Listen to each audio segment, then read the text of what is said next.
스데반이 돌에 맞아 죽는, 순교하는 그 과정 가운데 예수 믿고 구원받은 사람과 구원받지 못한 사람이 어떤 디퍼런스, 어떤 차이점이 있는가 이렇게 같이 말씀을 나누고 은혜 받았어요.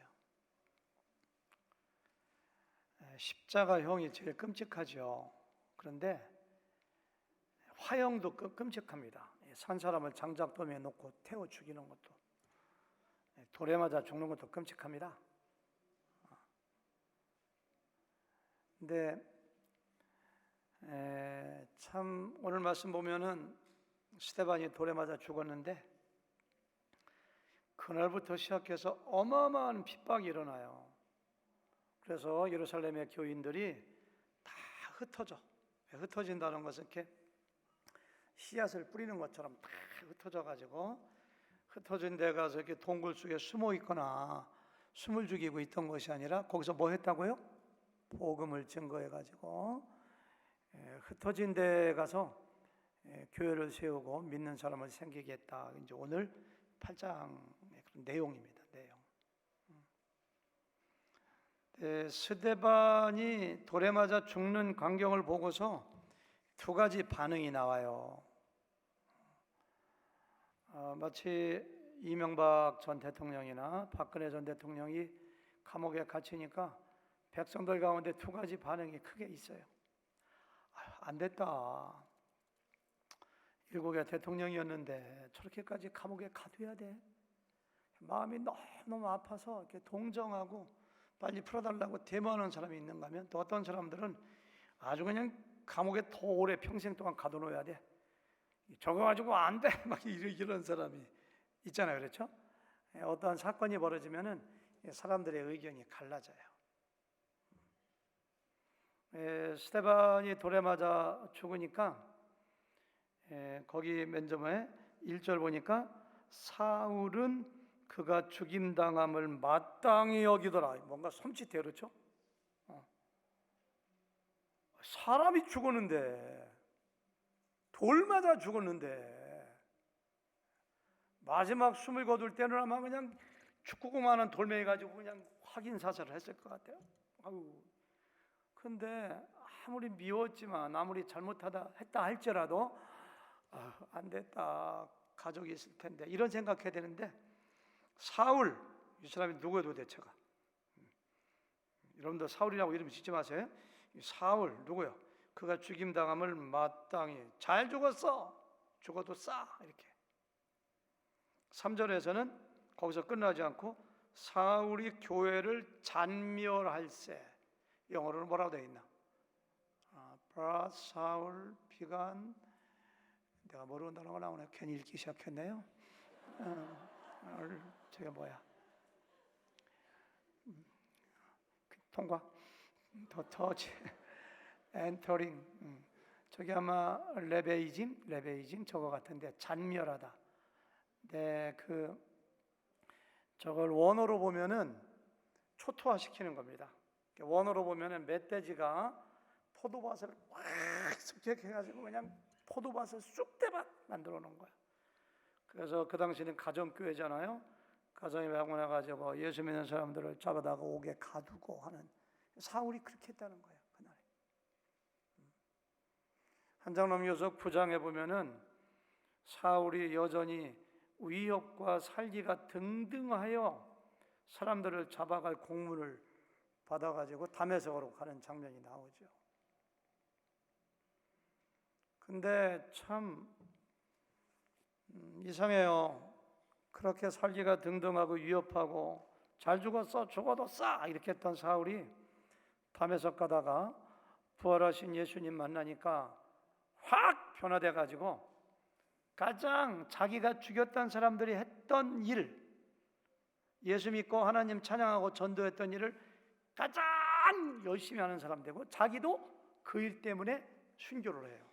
최고의 아이러니입니다. 기독교회. 우리가 마음속에 어떤 생각을 가지고 있느냐, 뭘 믿느냐가 굉장히 중요해요. 사울이 나쁜 사람이 아닙니다.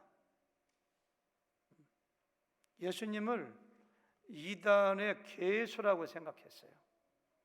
예수님을 믿는 사람들을 다 죽이는 것이 하나님께 충성하는 것이고 하나님 잘 믿는 것이고 순종하는 거라고 생각했어요. 그러니까 성경을 잘못 믿은 거예요. 옛날 6.25 때라든가 그런 때 보면은 그냥 공산당에게 점령된 지역에서 그냥 공산당이 옳다고 생각한 사람들은 얼마나 많은 사람들을 고발하고 감옥에 집어넣고 축창 가지고 찔러 죽이고, 그러니까 뭘 믿느냐가 그렇게 중요해요. 예수님을 만나기 전까지 사울은 영적인 무지, 영적으로 눈이 감겨 있었어요. 여러분들이 항상 예수님의 하나님의 아들 되심과 나의 죄를 위한 십자가의 죽으심과 부활이라고 하는 믿음 위에 기초하지 않은 다른 믿음들은요, 잘못된 신념일 수도 있고요, 그거 가지고 사람들 정죄할 수도 있고요, 사람들 상처 줄 수도 있고요. 내가 무엇을 믿는가? 내 속에 무엇이 들어가 있는가? 지난주에 설교했던 것처럼 나를 지배하시는 분이 성령님이신가, 나의 육체적인 정욕인가? 잘 판가름해야 돼요. 사울이 그런 사람이거든요. 나중에 누가 됐어요? 예수님 믿고 사도 바울이 되잖아요. 여러분들은 물어봐야 돼요. 나는 사울인가? 물론 사울이 변하여 바울 된 게 아니라 사울은 바울의 로마식 이름이라고 해요. 이름을 바꾼 게 아니라 표현이. 근데 하여튼 어쨌든 나 예수님 믿기 전에 사울인가 아니면 바울인가?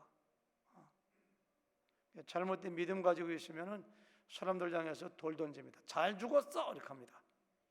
더 때려야 돼 이렇게 하고. 또 한 종류의 사람은요, 이런 반응을 보이는 사람이 있어요. 2절 보니까 다 같이 2절 정확히 준비가 안 됐나요? 경건한 사람들이 스데반을 장사하고 위하여 크게 울더라. 이스라엘 특별히 구약 시대에는 돌에 맞아 죽은 사람은 저주받은 사람입니다. 큰 죄를 지은 사람이에요. 돌로 때려 죽이면. 돌에 맞아 죽은 사람. 더군다나 스데반은 신성 모독, 성전 모독, 율법 모독이기 때문에 사내들은 공회의 판결에 의해서 저주받아 돌에 맞아 죽었으면은 함부로 울면 안 돼요. 위험합니다. 시신 달라고 하면은 같이 그런 사람으로 몰릴 가능성이 있어요. 근데 이 사람들이 누구기에 시신을 거두어다가 장사 지내주고 크게 울었나? 여기 보니까 경건한 사람들 이렇게 했어요. 사도행전에 경건한 사람들이라는 단어가 4번 나오는데 4번 모두 예수 믿고 구원받은 사람을 지칭하는 말이 아니라 하나님을 경외하고 신실하게 살고자 하는 사람, 아직 예수님을 믿지 않은 사람들이에요. 10장에 가보면은 고넬료가 로마의 군인인데 아직 예수님 안 믿었거든요. 경건한 사람 고넬료가 있었으니 이렇게 얘기해요. 2장 5절에 보니까요, 경건한 유대인들이 세계 각지에서 모여들었다. 아직 예수 안 믿었어요. 이 사람들이에요. 여기 나온 사람들도 예수님 믿은 사람들이 아닙니다. 하나님을 두려워하고 하나님을 경외하고 진실하게 살고자 하는 사람들이 자기 위험을 무릅쓰고 스데반의 시신을 돌무더기에서 거두어다가 장사 지내고 크게 슬프게 울어주었어요. 이런 사람들은 왜 그랬을까? 궁금하더라고요. 이번에 체캠프의 준비위원장으로 너무 수고하시는 김의석 집사님, 지난주에 휴가 갔다 오셨는지 얼굴이 좀 검으신데, 원래 검으신가? 우리 김의석 한번 얘기해 보세요. 이 사람들이 예수님도 안 믿어요. 예수님 믿었다면 제자들이 장사 지내고 크게 울었다 이렇게 될지 몰라. 아니면 형제들인데 경건한 사람들이, 이 사람들이 스데반을 위하여 장사 지내주고 크게 운 이유가 어디 있다고 생각하세요?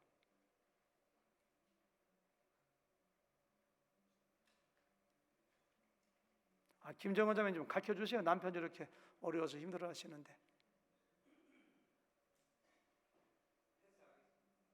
예? 패스? 제가 패스하니까 그런 거 닮으시면 안 됩니다. 우리 김시수 형제님 어떻게 생각하세요? 네? 스데반을 사랑했기 때문에. 스데반은 요한복음 6장에 보면은 7 집사 중에 한 명인데요. 집사의 조건이 뭔지 알죠? 성령과 지혜가 충만하고. 지혜 있는 사람은 누구 상처 안 줍니다. 지혜 있는 사람은. 어리석은 사람이 누구 상처 주고 갈등 생기지.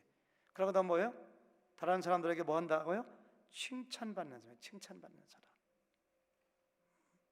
그러니까 스데반은 예수님 잘 믿었고요. 복음에 대한 열정이 탁월해서 열심히 복음도 전했고요. 진리가 무엇인지 아는 사람이었고요. 그리고 사람들에게 칭찬받는 사람이에요. 칭찬받는 사람. 이경준 집사님 얘기해 주실래요? 이경준 집사님이 주변에 이렇게 칭찬하는 사람이 있을 거 아니에요, 그렇죠? 누구누구 너무 좋아. 부부가 집에 들어가다가 누구누구 너무 좋아. 막 칭찬하는 사람은 주로 어떤 사람이에요? 어떤 사람이 칭찬받는다고 생각하는가? 3가지만 좀 얘기해 주세요. 예? 잘 베풀 줄, 잘 물질 막 주고 섬겨주고 신방 잘 베푸는 거 한 가지 또. 예수님 잘 믿고 본이 되는 사람 3가지 잘 베풀어야 돼요. 조진석 집사님 한번 얘기해 주실래요? 본인이 느끼기에 어떤 사람이 칭찬받는 것 같아요?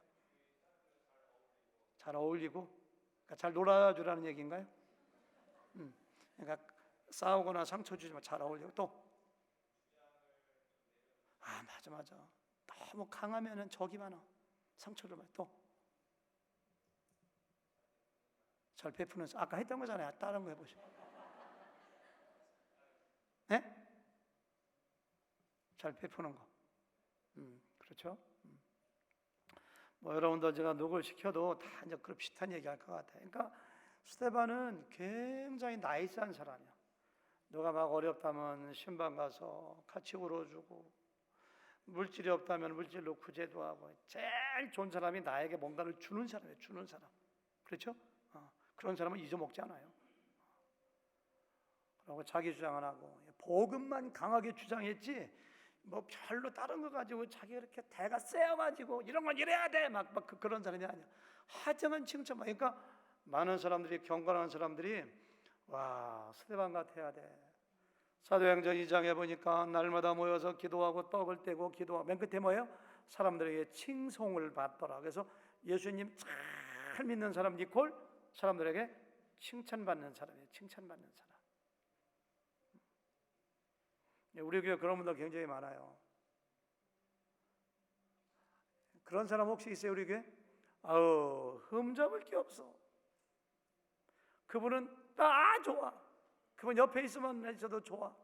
그런 사람 우리 교회에서 지금 여러 분 계신데 한 30분 정도만 계시면은 우리 교회에서는 전 세계에서 가장 좋은 교회가 될 것 같아요.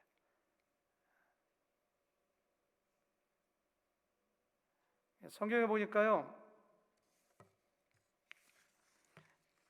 로마서 14장 18절에 보니까 같이 읽어볼까요? 시작. 이로써 그리스도를 섬기는 자는 하나님을 기쁘시게 하며 사람에게도 칭찬을 받느니라. 예수 잘 믿는 사람은 하나님도 기쁘게 하고, 그리고 뭐예요? 사람들에게도 칭찬받아요. 사람들에게도.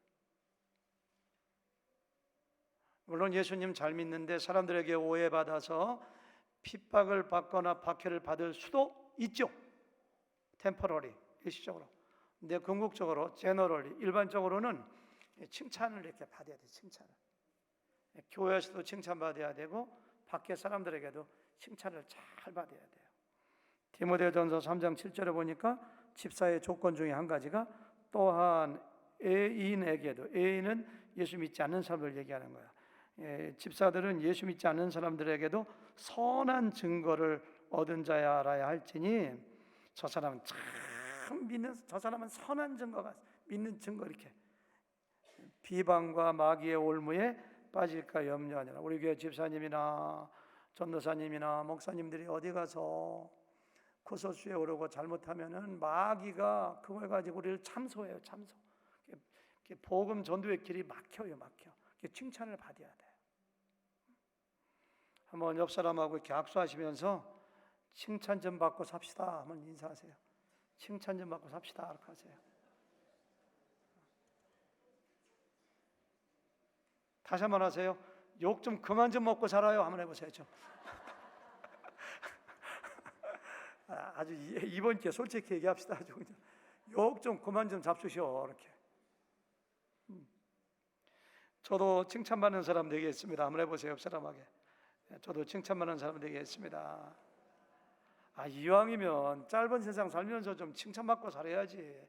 우리 안에 성령님이 계시고 우리의 늘 모델은 예수님인데 특별히 자기 부인에게 칭찬받아야 돼요. 자기 남편한테 칭찬받아야 돼요. 그런 사람이 진짜 백이 크리스찬입니다. 아멘? 결심하셔야 돼요. 결심. 내 옆에 있는 사람이 나의 무엇 때문에 힘들어하는가 있거든? 그거 고치셔야 돼. 부부지간이 됐건 가족이 됐건 친구가 됐건 목장이 됐건 자기 혼자만 몰라. 딴 사람은 다 아는데 자기 좀 이렇게 잘 봐가지고 칭찬받는 사람 됐으면 좋겠어요. 제가 어깨가 아파서 카이로프틱 가는데 그 의사 선생님이 그래요. 저한테 왜 이렇게 하늘교회는 좋은 사람들만 많아요? 자기 병원에 많이 온대요. 근데 그분도 믿는 분이기 때문에 이렇게 전도하려고 어느 교회 나가서 그러면 하늘이 나간다면 하늘교회에서 온 사람들은 다 천사 같대. 왜 이렇게 좋은지 모르겠대. 자기가 교회 안정했으면 하늘교회 가고 싶대. 우리 교회 성도님들이 더 좋아져야 돼. 그런 사람 되기 바랍니다. 아멘? 스데반이 죽었는데도 장사를 지내줘. 시체를 갖다가 위험한데도 그러고 크게 울어줘. 아이고 죽으면 안 되는데 하면서. 우리가 언젠가 한번 죽을 텐데 죽으면은 속으로 말은 안 하지. 잘 죽었어 그 사람. 그렇게 못되게 굴더니 잘 갔어. 이런 얘기 들으면 인생 헛살은 겁니다. 아유 아까운 사람 죽었네. 그리고 그냥 장례식에 와가지고 그냥 시신 앞에 서서 한참 울다가 그냥 왜 이렇게 우세요? 아유 그 사람이 나한테 어려울 때 얼마나 나에게 잘했는데요. 그런 사람 돼야지. 아유 어디 가서 내 욕하고 그렇게 내 마음에 상처 주더니 아유 그러니까 일찍까지 이런 얘기 들으면 안 되잖아요. 그렇죠? 선하게 살아야 돼요. 덕을 베풀어야 돼요. 그렇게 결심하시기 바랍니다. 아멘. 제가 설교를 이렇게 다 안 하니까 시간 여유가 있으니까 말을 천천히 하니까 참 좋습니다. 시간에 쫓기면 설교 다 못해요. 아까도 얘기했습니다마는 1절에 거기 보니까 그날에 예루살렘에 있는 교회에 큰 박해 사도회는 다 유대와 사마리아 모든 땅으로 어디 헤어졌다고요? 유대와 사마리아로 흩어진 사람들이 4절 보니까 흩어진 사람들이 두루다니며 복음의 말씀을 전할세 이렇게 했어요. 사도행전 전체를 이끌어가는 요절의 말씀이 있다면 사도행전 1장 8절입니다. 오직 성령이 너희에게 임하시면 너희가 권능을 받고 예루살렘과 그 다음 뭐예요? 온 유다와 사마리아 땅끝까지. 7장까지는 유대가 아니라 그 예루살렘이 어떻게 복음이 3,000명, 5,000명 복음이 증거되는가를 기록한 것이 7장까지예요. 네, 8장부터는 어디로 흩어졌다고 했어요? 유대와 사마리아 모든 땅으로 흩어져. 그래서 8장부터는 성령이 너에게 임하시면 권능 받고 예루살렘과 온 유다와 사마리아, 유다와 사마리아의 복음이 증거되는 걸 기록한 것이 8장, 9장, 10장, 11장, 12장까지. 13장은 사도 바울의 1차 전도여행, 땅 끝까지 나가는 걸 보여주는 거예요. 근데 한 가지 질문이 있어요. 예수님께서 분명히 온 유다와 사마리아 땅 끝까지 가서 복음 전가라고 했거든요. 너희는 모든 민족을 제자로 삼으라고 했거든요. 만민에게 복음을 전가라고 여러 번 얘기하셨거든요. 근데 이 제자들은 밖으로 나갈 생각하지 않고 예루살렘에 머물러서 자기들끼리 복음 전하고 자기들끼리 예배하고 찬송하고 나 구원받았네, 너 구원받았네, 형제님 사랑해, 이렇게 하다가 핍박이 일어나고 박해가 일어나고 감옥에 가두고 막 죽이고 하니까 그제서야 흩어졌는가? 이것이 제가 던지는 질문입니다. 질문. 첫 번째 질문. 어떤 신학자들은 그렇게 해석하더라고요. 예루살렘 교회가 복음만 전하면 믿는 사람 너무 많으니까, 계속 부흥하니까, 그 지역은 너무 편하다 보니까 주님의 말씀을 알고 있었음에도 불구하고 고의적으로 온 유다로 사마리아로 땅끝으로 나가는 걸 순종하지 않고 거절하고 거기에 남아 있었다, 이렇게 해석하는 신학자들이 있는데 저는 그런 해석에 동의할 수가 없더라고요. 저는요.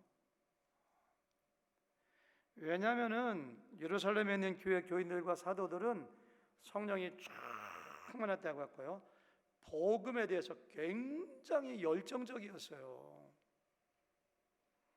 베드로와 요한이 잡혀서 감옥에 갔을 때 다시는 예수의 이름으로 전하지도 말고 가르치지도 말라, 말은 안 나왔지만 한 번만 더 가르치면 죽어, 이렇게 했거든요.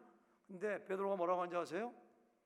하나님 앞에서 너희들만 듣는 게 옳으냐, 하나님 말 듣는 게 옳으냐, 우리는 우리가 보고 들은 것을 전하지 않을 수 없다, 이렇게 했어요.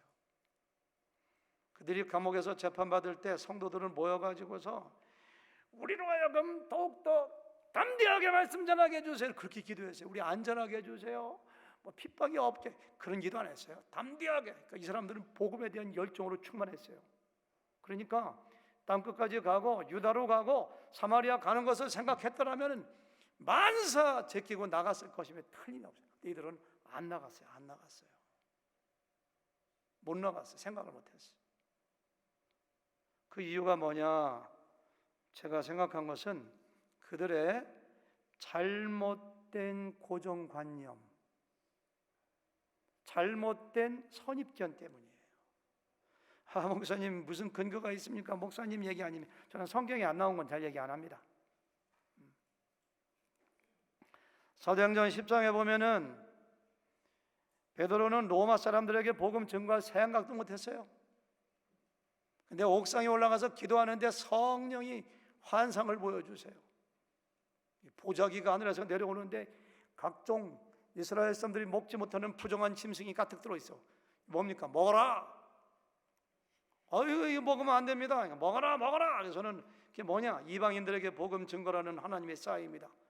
그래서 성령의 인도함 받아가지고 로마의 백부장 군인 고넬료에 가서 복음을 전하고 그가 예수님이 되니까 침례를 줘요. 동시에 예루살렘 본 교회에서는 어떻게 베드로가 이방 사람들에게 복음을 증거하느냐고, 이방 사람들이 어떻게 복음을 받고 침례 주느냐고, 그냥 막 와글 막 그냥 막 교회가 들썩들썩해. 그러니까 11장에 보면은 베드로가 돌아와 가지고 자기가 왜 로마 군인에게 복음을 증거했는가 계속 변명하고 성령께서 감동한 내용을 얘기하는 게 전체예요. 그러니까 다 들은 다음에 뭐라고 얘기하느냐면은 11장 거기 보니까 설명 들은 다음에 이렇게 얘기해요. 그 사람들이 그러면 하나님께서 이방인에게도 생명 얻는 회개를 주셨나, 이렇게 또한 것이. 그러면 그 말을 다 듣고 잠잠하여 하나님께 영광을 드리면서 그러면 하나님께서 이방인에게도 생명 얻는 회개를 하는 건가? 그 사람들이 깨달아요. 거기서요. 그러니까 예루살렘 교회 교인들은요, 이 고정관념이 얼마나 무서운지. 복음은 우리 유대인들만 위한 것이야. 우리 이스라엘 사람들만 구원받아야 돼. 이방인들에게 복음 전하면 안 돼. 그런 고정관념이 그냥 콘크리트처럼 꽉 차고 있어요. 고정관념이 여러분들 그렇게 무서워요, 이것이. 예수님이 살아계실 때 내가 십자가에 달려 죽은 다음에 사흘 만에 부활하리라, 이 얘기 적어도 3번 이상 하셨거든요. 제자들은 부활에 대한 생각 요만큼도 못해. 고정관념. 사람이 죽었다 어떻게 살아나? 예수님이 3번 이상 얘기했는데 그거 사람은 자기가 듣고 싶은 것만 들어요. 예수님 무덤에서 시신이 없어졌는데도 부활하다 생각하도 오히려 대적들은 저거 부활한다고 했는데 부활했나 이렇게 얘기하잖아요. 고정관념이 그렇게 무서워요. 저는 지금도 마찬가지라고 생각해요. 성경 모든 이야기는 옛날 사람들의 이야기가 아니라 바로 여러분들과 저에 대한 이야기입니다. 10년 전에 유아 세례가지가 잘못된 거라고 설교했거든요. 빌리버스 베티즘, 예수님 믿고 구원받은 신자에게만 침례주는 게 성경적인 겁니다. 그런데 그냥 뭐 구약에도 태어나자마자 8일 만에 할례줬다. 어떻게 할례하고 침례하고 똑같아요. 그래가지고서 유아 세례 주는 것은 비성경적이고 반성경적이고 잘못된 것이다. 제가 설교 중에 10분 동안 얘기했는데 저는 성경적인 근거 없으면 잘 얘기 안 하거든요. 그렇게 얘기했는데만은 모든 성도님들이 감동받아 갖고서 이제 이해한 줄 알았더니 세상에 그거 가지고 상처받은 사람들이 몇 명 있더니 어느 한 집사는 그것 때문에 교회를 나가버렸어요. 고정관념이에요. 고정관념. 선입견. 성경이 아니라면 아니지. 성경이 그렇다면 그렇지. 저도 38살 때까지 장로교 다닌 사람이거든요. 장로교에서 집사도 하고 재정집사하고 딱 하다가 38 신학교 갔는데 좀 뭐 침례교가 좋아서 간 게 아닙니다. 제가 있던 도시에 침례교 신학대학이 있으니까 그냥 간 거예요. 아무것도 모르고. 근데 가서 침례교회를 딱 처음에 나가 보니까 한 달인가 2달 다녔는데 유아 세례가 잘못됐다는데 기가 번쩍 뛰더라고. 근데 저는 금방 이해가 되더라고. 와, 맞아. 진정한 교회는 믿는 사람들로 이루어진 교회예요. 그런 생각이 그냥 팍 들어오더라고. 금방 저는 깨달아지더라고요.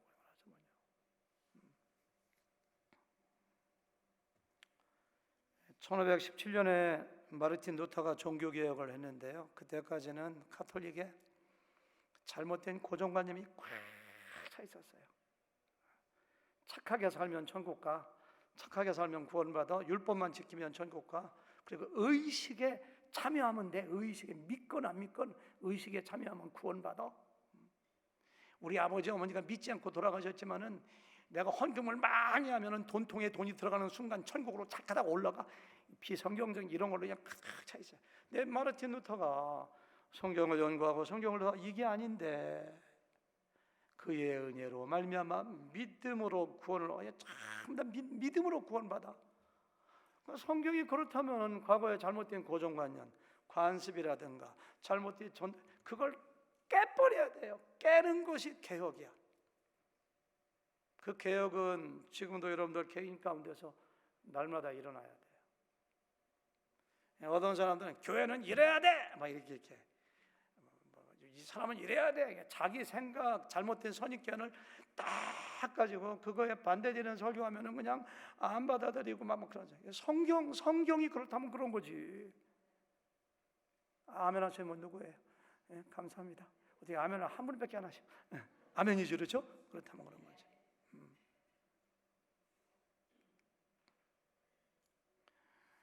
예, 종교개혁 이야기 했으니까 얘기인데 1534년이라고 기억되는데요.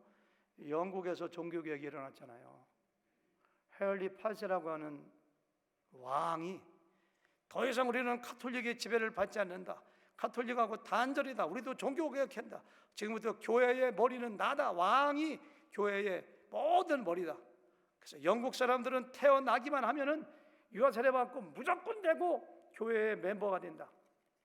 영국 사람들은 이 종교의 자유가 없는 거예요. 믿건 안 믿건 영국 사람의 백성들은 다 무조건 되고 그걸 국교회라고 해요. 국교회, 성공회. 성공회의 교인 되는 거예요. 근데 나중에 성경을 가진 사람들이 가만히 보니까 사람이 그게 아니거든. 양심의 자유가 있고 종교의 자유가 있고 신앙의 자유가 믿지도 않는데 우리 아버지 어머니가 성공의 신자라고 우리 아버지 어머니가 영국 사람을 내가 저절로 신자가 된다면 그런 교회는 짐승들 교회하고 똑같다. 이게 무슨 교회냐? 썩은 교회다. 거기서 청교도도 나오고 청교도는 국교회가 썩었지만 개혁해야 된다. 내부에 있던 사람들 거기서 아니야 우리는 이 짐승 같은 교회에 머물러 있어야 돼. 세퍼레이트 했을 때 분리주의자 확 뛰쳐나온 사람들도 있고, 거기서 더 발견한 것이 신자의 침략, 빌리버스 베티즘을 발견한 사람들이 바로 누구냐면, 제가 지난주도 좀 얘기했거든요. 존 스미스, 토마스 해리스. 1609년에 이제까지 있던 모든 건 가짜교회, 가짜. 믿고 구원받은 사람만이 참 신자가 되어야 돼. 그래서 거기서 빌리버스 베티즘, 네덜란드에 거기 피난 갔다 거기서 처음으로 신자에게 베티즘을 주잖아요. 그 침례교가 탄생한 거예요. 고정관념을 깨뜨리고 선입견을 깨뜨리고 하나님 말씀이 이야기하는 대로 그런 사람 그 발견한 거예요. 그 고정관념을 깨뜨리는 게 얼마나 어려운지, 우리 침례교회 선조들이 얼마나 감옥에 가서 순교당했는지 몰라요. 죽었는지 몰라요. 지금은 이게 자연스럽게 됐잖아요. 여러분들 마음 가운데서도 내 마음 가운데 잘못 생각하는 것이 무엇인가? 성경이 우리의 모든 신앙과 행위의 최고의 권위예요. 말씀 앞에서는 입 다물어야 돼. 우리는 신학자가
지난 금요일날 설교를 은혜하게 해주셨는데 저는 그냥 장 눈에 띄면 아무나 시킵니다.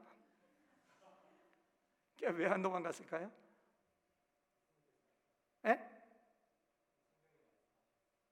예수님이 말씀하셨다고? 그것도 저 일리가 있다고 생각해요. 예수님 잡히실 때 다 도망갔어요. 예수님 다 도망갔어요. 그러니까 그거에 대한 트라우마가 있었는지 모르겠어요. 생각하면 그때 예수 잡힐 때 우리가 다 살라고 도망갔는데 잘 때는 도망가지 말자. 죽으면 죽었지 그 자리에서 죽게 이렇게 생각하지 몰라요. 그리고 지금 말씀하신 대로 요한복음 10장에 보니까 삭구는 목자가 아니요 양도 재앙이 아니라 이리가 오는 것을 보면 양을 버리고 달아나느니 이리가 양을 물어가고, 그러니까 삭군 목자는 도망간다는 거예요. 이리가 오면. 그래서 그 예수님의 말씀 듣고 안 도망갔을지도 몰라요. 우리 안정진 집사님 눈에 확 들어오네. 한번 얘기해 보세요. 왜 안 도망갔을까요?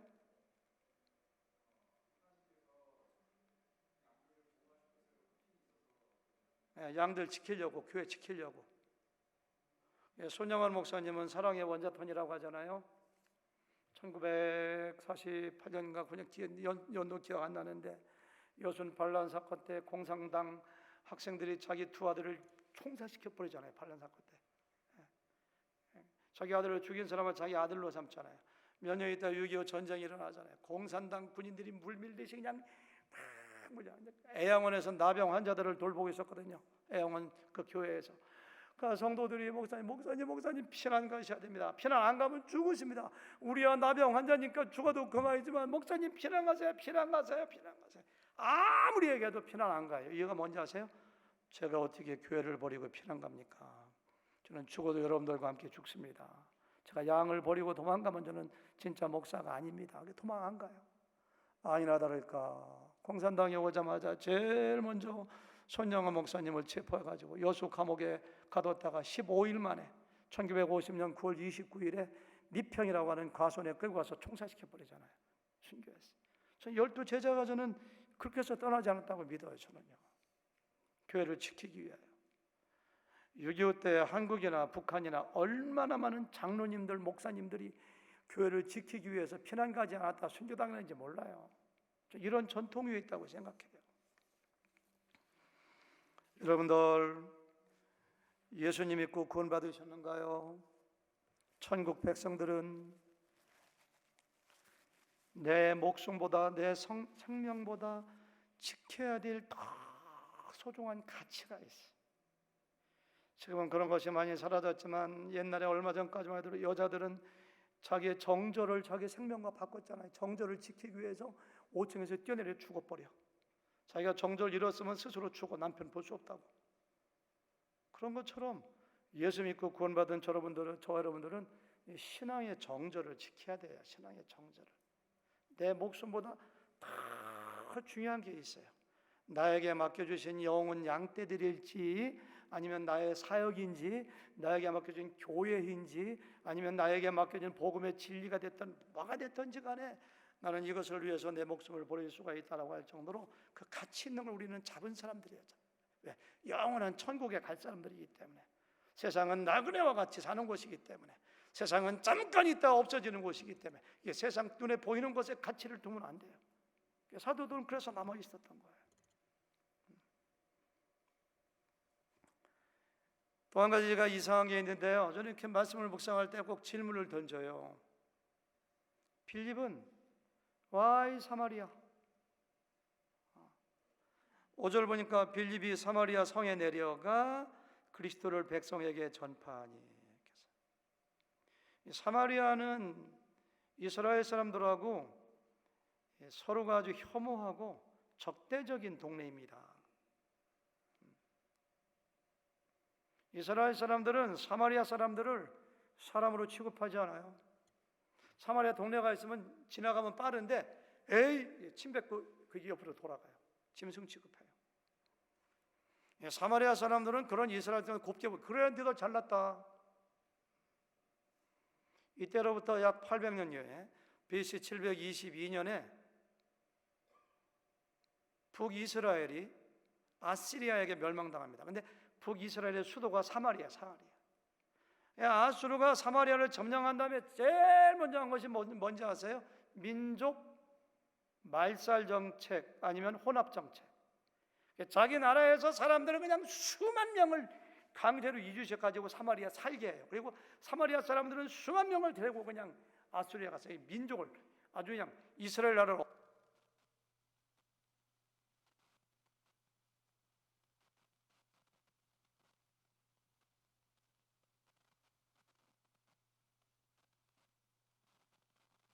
사람들은 저 동네는 우리 나라 아니야. 이렇게 멸시하는 거예요. 요한복음 4장에 보면 예수님이 사마리아 여자한테 가서 여자여 물 좀 한 그릇 주시오 그러니까 아니 당신은 유대 남자가 왜 나한테 말을 걸으시오? 하잖아요. 예수님께서 너에게 물을 달라는 이가 누군 줄 알았다면 내가 그에게 물을 구하였으리라. 내가 주는 물을 먹는 자만 이렇게 복음을 전하시잖아요. 그런 거예요. 빌립은 성령님의 인도함을 따라서 편한 지역, 안락한 지역. 헤브론 가면 편하지.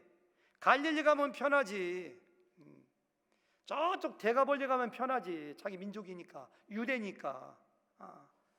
차라리 딴 나라 가는 게 편하지. 안디옥 같은데. 근데 왜 그 적국가 같은 상대하기 싫은 인간들 그곳에 가서 복음을 전하느냐 이거예요.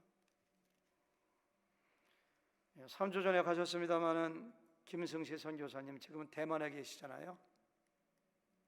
우리 교회 부목사님 하다가 8년 전에 선교사 간다고 하시더라고요. 그래서 어디로 가려고? 그러니까 저 파키스탄 갑니다 하더라고요. 제가 가슴이 뜨끔하더라고. 테러도 많이 생기고 해교권이고. 근데 파키스탄 간대. 왜 하필이면 파키스탄이요? 하나님이 클릭하라십니다. 파키스탄 가서 5년인가 얼마 있다가 지금 대만 가 있잖아요. 지난주에 가신 신재섭 선교사님, 우리 교회 여자 집사님이셨는데 지금 61세신데 2년 전인가 3년 전에 목사님 저 남은 여생 선교사 지내겠습니다. 선교사가 계속 어느 지역 가시려고 하니까 우간다요 이렇게 하더라고. 우간다는 데모가 많은 나라잖아요. 우간다 이렇게 하니까 그래서 우간다라고 한다길래 정말 말라리아도 많고 정말 가난하고 어려운 말라리아 2번이나 걸려서 죽을 뻔했잖아요. 우간다 간대요 그냥. 녹음되기 때문에 제가 이름은 얘기하지 않는데 우리 교회 어떤 목사님 부부 얼마 있으면 선교사 가시거든요. 어느 나라 가십니까 하니까 가장 많이 순교당하고 그리스도를 죽이는 그 나라 간대. 난 그 나라 이름만 들어도 무서워. 그래서 제가 아침 식사 대접하면서 아니 왜 목사님 하필이면 그 나라로 가십니까? 그러니까 빙그레 웃으면서 거기서 복음 전하다 죽으면 거기서 죽는 거지요. 죽음 두렵지 않습니다. 언제 한번 죽는 건데 거기서 순교당하면 그게 감사하죠. 거기서 우리 한국 선교사들 많이 죽었거든요. 그 나라에서. 가장 어려운 지역으로 물론 좋은 지역에 가서 복음 전하는 사람이 있어야지. 근데 가장 어려운 지역 가는 거. 성령께서 그냥 가라면 가는 거예요. 가짜 목사와 진짜 목사를 알아보는 방법 중에 한 가지. 어떤 목사님이 목회지를 찾는데 좋은 지역, 대도시,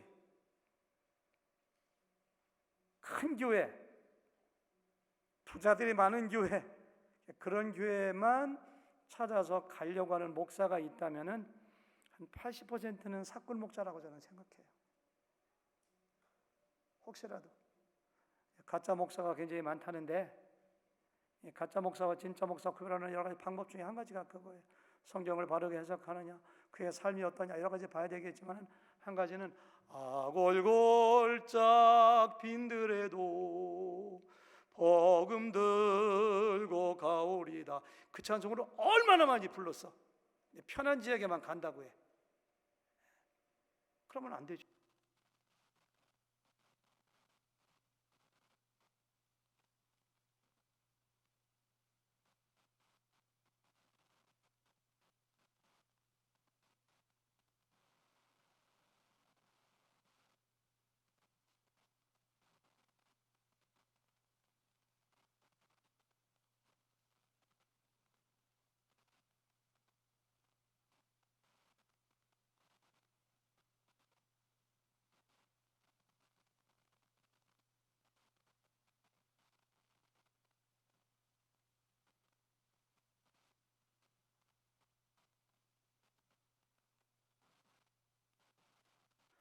그래서 그냥 얼마나 열심히 공부해서 신학 박사이신 분이 거기 가서 지금까지 10년째 목회를 제가 너무너무 사랑하고 좋아하는 목사님인데 금방 알아들으시더라고요. 꼭 무슨 신학 박사라고 해서 2,000명, 3,000명 그런 데는 교회 가야 돼요? 저는 그런 분들 존경스러워 굉장히. 한 20일 전인가요? 밤 10시에 자려고 하는데 전화가 왔어요. 미주리에 있는 친구 목사가 전화해가지고 목사님 밤늦게 죄송합니다. 이 지역에 있는 목사님이 성도들 8명을 데리고 선교 갔다 오다가 달라스 인근에서 차가 고장 나가지고 지금 어려운 경우인데 좀 도와주세요. 그래서 우리 교회 또 김노진 집사님 소개시키고 이렇게 해서는 잘 이렇게 도와드렸는데 아무래도 그 이튿날 하루 종일 차를 고치더라고요. 그래서 이분들이 객지에 와서 얼마나 힘들까. 그래서 밥이나 좀 사드려야 되겠다 싶어서 해리 한잔 나가봤어요. 그 여자 성도님들은 전부 다 그냥 여기저기 쇼핑을 다니시고 목사님 혼자만 그냥 우두거니 앉아 계시더라고요. 그래서 제가 목사님 식사합시다 해서 여러 가지 대화를. 저는 잘 몰라요. 그분 얼굴만 알아요. 젊으신 분입니다. 48인가. 그래서 참 진실하시더라고요. 자기 지역에 그 소도시에 한인이 다 해봤자 70명이 얼마래요. 근데 자기 교회 30명이 나온대요. 자기 10년째 목회하고 있대요. 근데 우리 교회 선교를 해야 되겠는데 애국 갈 돈도 없고 힘이 없으니까 국내에 선교자 해가지고 몇 개월 동안 이중문화 가정이 잔뜩 많아요. 그래서는 영어로 참 여자 성도님들 8명 모아가지고 몇 개월 동안 영어 찬송을 연습해가지고 그 미주리에서부터 도시마다 오면서 그 마켓 앞에 가서 영어로 찬송을 막 부르면은 자기는 기타 치고 하면은 사람들 몇 명 모여들고 그래서 막 영어로 막 복음을 전하대요. 콩아트 앞에서 했죠. 그래서 샌안토니오 갔다 오다가 이제 차가 막 흔들흔들하고 그래서 그냥 10마일 20마일로 간신히 올라온 거예요. 그래서 어떻게 하고서 목사님 훌륭하더라고요. 그래서 제가 속으로 감동이 오더라고요. 이런 목사님이 바로 영웅이야. 그런 생각이 들어요. 또 너무 또 이렇게 예쁘게 칭찬하는 것도 이상하잖아요. 예, 제가 칭찬을 함부로 하는 것 같지만 칭찬할 때도 몇 번 생각합니다. 그러다가는 제가 한참 있다 뭐라고 했느냐면은 목사님 우리가 나중에 천국 가면 하나님께서 너 몇 명 되는 교회 목회하다 왔니? 그거 물어볼까요? 아니면 얼마나 진실하게 내가 맡긴 양을 끝까지 섬기고 왔느냐 그거 물어볼까요? 그래서 제가 그 얘기 안 하려고 했었는데 목사님 같은 분이 영웅입니다. 목사님 같은 분이 달라서 와서 목회하면 큰 목회하실 겁니다. 근데 그곳에서 성도들 떠나지 않고 끝까지 하시면 목사님 같은 분이 영웅입니다. 저 그랬어요. 굉장히 좋아하시더라고요, 그분이. 저는 이런 원리가 목사님들이나 선교사에게만 적용되는 것이 아니라고 생각해요. 교회에서 여러분들 섬길 때도 빛나는 자리가 있거든요. 앞에 많이 서고 티칭하고 사람들에게 칭찬받고 물론 그런 사람도 있어야지. 그게 나쁘다는 게 아닙니다. 근데 모든 사람이 다 손이면 누가 이게 있잖아요. 그러니까 은사 따라 모든 사람이 다 가르치고 모든 사람이 다 이거 하면 어떻게 하겠어요? 근데 우리 교회 진정한 영웅은 뭐냐면은 차례가 핏이 안 나요. 하는지도 몰라요. 가장 어려워요. 박수도 못 받아요. 그런 자리에 있는 분이 진정한 하나님의 일꾼이고 저는 영웅이라고 생각해요. 우리 교회가 좋은 교회인데 아직까지 안타까운 것은 주차 정리하는 분이 아직까지 없어요. 주차 정리하는 분이. 주차 정리 필요하거든요. 차가 조금은 안 내도 하고. 근데 10년 전인가 얼마 전에 어떤 분이 주차 정리하더니 한 몇 개월 해보더니 목사 못하겠습니다. 왜 못해요? 성도들이 말 지겹게 안 듣습니다. 왜요? 하니까 112 가라면 그냥 쑥 쳐다보고 그냥 말도 안 듣고 전리가 안 돼. 그냥 너무 상처가 돼서 못하겠대. 옛날에 이명박 대통령이 서울시장이면서 장로일 때 몇 년 동안 주차 정리했다는 기사를 본 적이 있는데 여러분들이 좋은 자리, 빛나는 자리도 가야 되지만은 정말 어느 누구도 담임 목사밖에 몰라 그렇게 수고하는 거 그런 자리에 가서 봉사하셔야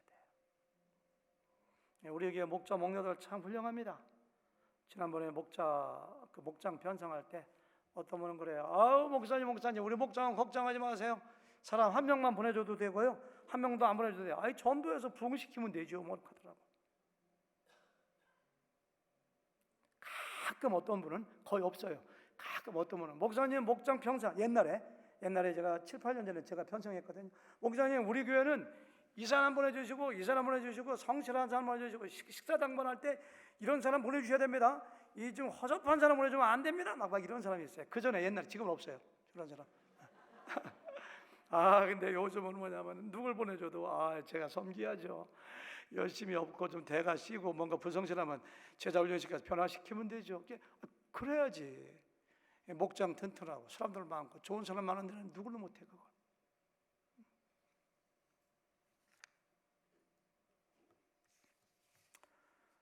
제가 지금까지 4가지 말씀드렸는데요. 오늘 여기까지만 하도록 하겠습니다. 정말 성경 한 구절 한 구절 생각할 때마다 참 너무도 귀한 분들이다. 스데반이 얼마나 칭찬받았는가. 빌립은 얼마나 어려운 지역으로 갔는가. 그런 것들을 생각하면서 우리도 그와 같은 구원받은 자로서 하나님의 자녀로서 그러한 삶을 살겠다고 다짐한 여러분 되시기를 주님의 이름으로 축복합니다.